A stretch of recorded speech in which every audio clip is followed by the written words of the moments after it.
Assalamualaikum warahmatullahi wabarakatuh. Bersama dengan saya Ustaz Mi di dalam PDPC bersama Ustaz Mi. Pada kali ini Ustaz Mi akan berkongsi dengan semua pelajar tingkatan 1 berkaitan dengan sebuah tajuk di dalam bidang sirah, pelajaran yang ke-26. Nak tahu apakah tajuknya? Jom kita zas.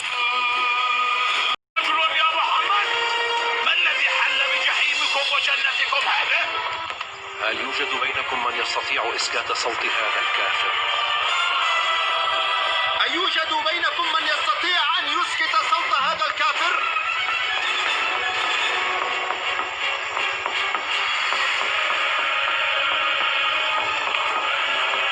هذا كلام رسول الله.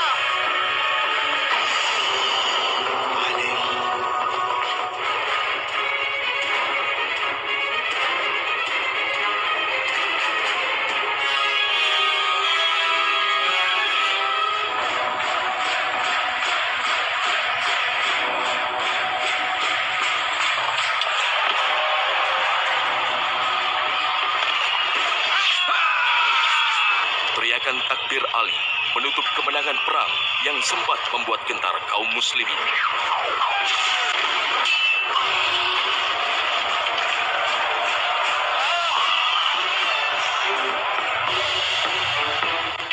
Allahu Akbar.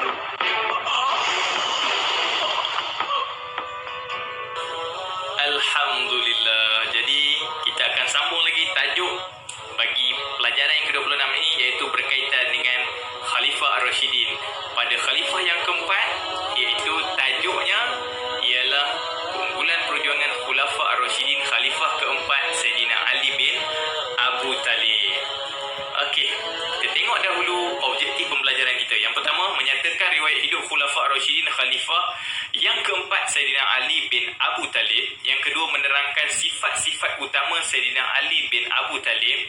Yang ketiga, menjelaskan sumbangan Sayyidina Ali bin Abu Talib dalam menegakkan dakwah Islam. Yang keempat, menghuraikan pengajaran daripada perjuangan Sayyidina Ali bin Abu Talib. Okey, kita tengok yang pertama, riwayat hidup Sayyidina Ali bin Abu Talib. Nama beliau yang sebenar Ali bin Abu Talib bin Abdul Muttalib bin Hashim bin Abdul Manaf. Beliau dilahirkan ataupun tempat lahirnya di Mekah. Tahun lahirnya tahun 599 Masihi. Keturunan Bani Hashim Quraisy. Nama ibu beliau ialah Fatimah binti As'ad.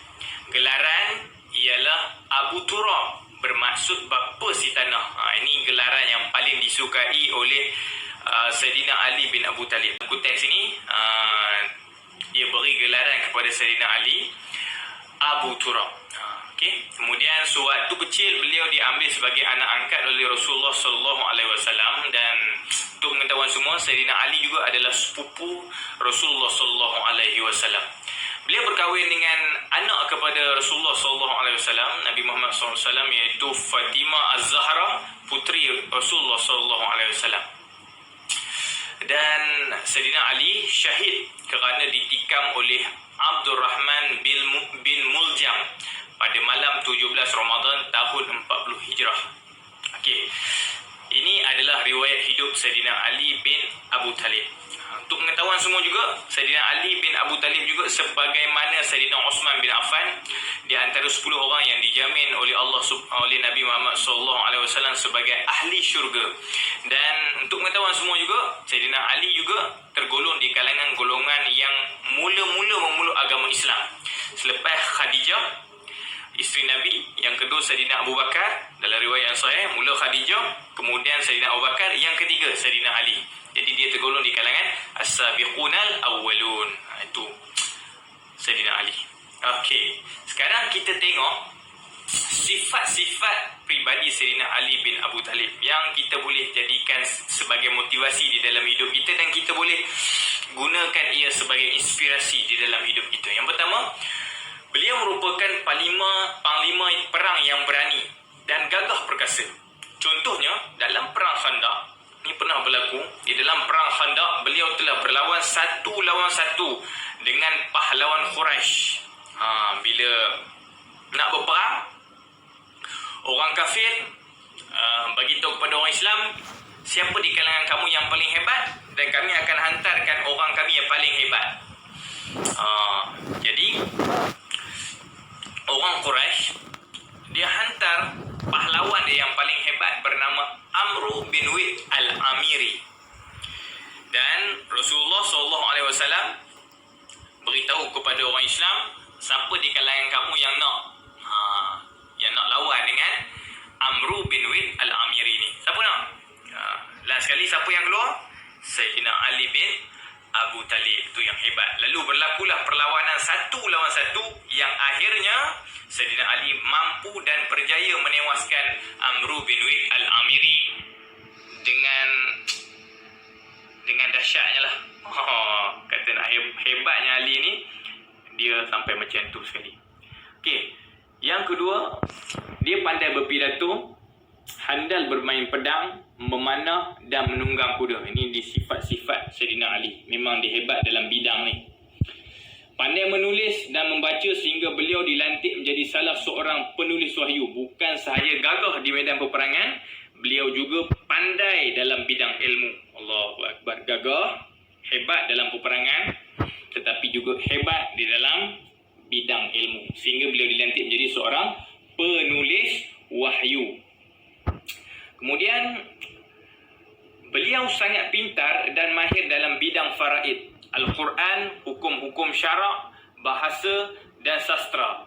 Dan kuat daya ingatan sehingga mampu menghafaz seluruh Al-Quran. Ini adalah kebolehan Sayyidina Ali bin Abu Talib. Okey, sekarang kita tengok seterusnya. Yang ketiga, sumbangan Sayyidina Ali bin Abu Talib. Dia menyambung apa yang dibuat oleh Sayyidina Osman bin Affan. Okey. Yang pertama, dari sudut sosial, berusaha mengekalkan kestabilan dan keharmonian negara. Dia rentetan daripada apa yang berlaku kepada Sayyidina Osman bin Affan yang telah dibunuh oleh pemberontak, dan fitnah itu terus berjalan dan menular.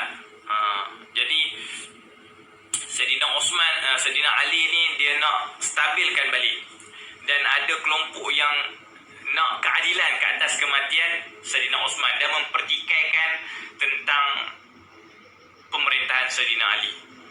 Ini jadi Ali sedaya upaya mengekalkan kestabilan dan keharmonian negara.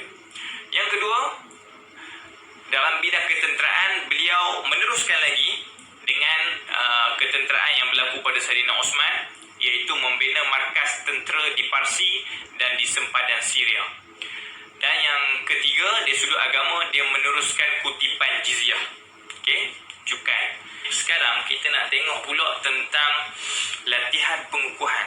Okey, lepas kita belajar tentang Sayyidina Ali bin Abu Talib, kita kukuhkan lagi tentang dengan latihan yang Ustaz bagi. Jadi Ustaz mohon kepada semua pelajar-pelajar Ustaz, tolong salin semula soalan dan jawapan yang Ustaz bakal berikan nanti di dalam buku nota. Selepas salin semua nota yang Ustaz bagi sebelum ni, selepas tu salin pula latihan pengukuhan ini. Okey, jadi kita cuba jawab satu persatu. Yang pertama, isi tempat kosong di bawah mengenai riwayat hidup Sayyidina Ali bin Abu Talib. Boleh? Okey, kita mula. Yang pertama, keturunan. Keturunan apa? Okey, pandai. Keturunan Bani Hashim Quraisy. Alhamdulillah. Dua, apakah gelaran dia? Dan tadi tu Ustaz cerita tu, dan dalam buku teks tadi, dalam nota tadi, apa ya? Abu Bakar As-Siddiq. Bukan. Pandai. Abu Turab. Pandai. Abu Turab. Yang ketiga, tempat lahir. Di mana dia lahir? Pandai. Di Mekah. Okey, di Mekah. Okey, sekarang yang kedua, tandakan right pada pernyataan yang betul dan pangkah pada pernyataan yang salah mengenai tokoh Sayyidina Ali bin Abu Talib. Okey, yang pertama, beliau adalah sepupu Rasulullah SAW. Betul ke salah? Salah. Betul. Dia sepupu Rasulullah SAW. Okey, yang kedua, memukul Abu Jahal yang menghina Rasulullah SAW. Siapa ni? Ada tak Ustaz cerita tadi? Tak ada kan? Jadi salah. Pandai. Salah. yang memukul Abu Jahal ni Hamzah dengan busur panah dia. Kan dia cerita tu kan. Okey, yang ketiga, dilantik menjadi hakim di Yaman oleh Rasulullah sallallahu alaihi wasallam. Ya, ini tambahan. Ustaz tak cerita tadi. Okey, Ustaz lupa nak cerita. Ini tambahan lah. Beliau juga dilantik menjadi hakim di Yaman oleh Rasulullah sallallahu alaihi wasallam. Okey. Seterusnya ini adalah soalan kebat. Macam biasalah Ustaz nak bagi kita semakin pandai, semakin membiasakan diri dengan soalan kebat. Soalan kebat ni 4 markah, rugi kalau tak jawab. Okey. Sayyidina Ali bin Abu Talib merupakan cendekiawan ulung yang banyak memberi sumbangan kepada perkembangan dakwah Islamiah. Okey, sebagai seorang pelajar, bagaimanakah anda, tengok ayat tu, bagaimanakah, bila bagaimana, jadi dia nak apa tu? Dia nak cara. Ingat kalau bagaimana dia nak cara. Okey, bagaimanakah anda mencontohi sifat-sifat mulia Sayyidina Ali bin Abu Talib untuk menjadi pelajar yang cemerlang?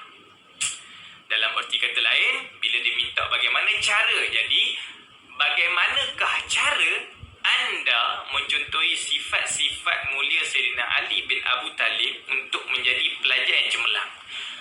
Ustaz minta letakkan tempat kosong ni supaya kita biasakan diri kita tentang kata hubung ataupun ayat yang kita boleh jadikan untuk menghubungkan antara isi huraian lengkap dan juga kesimpulan. Sebab macam biasa, kebat dia ada 4. Isi, huraian lengkap dan kesimpulan.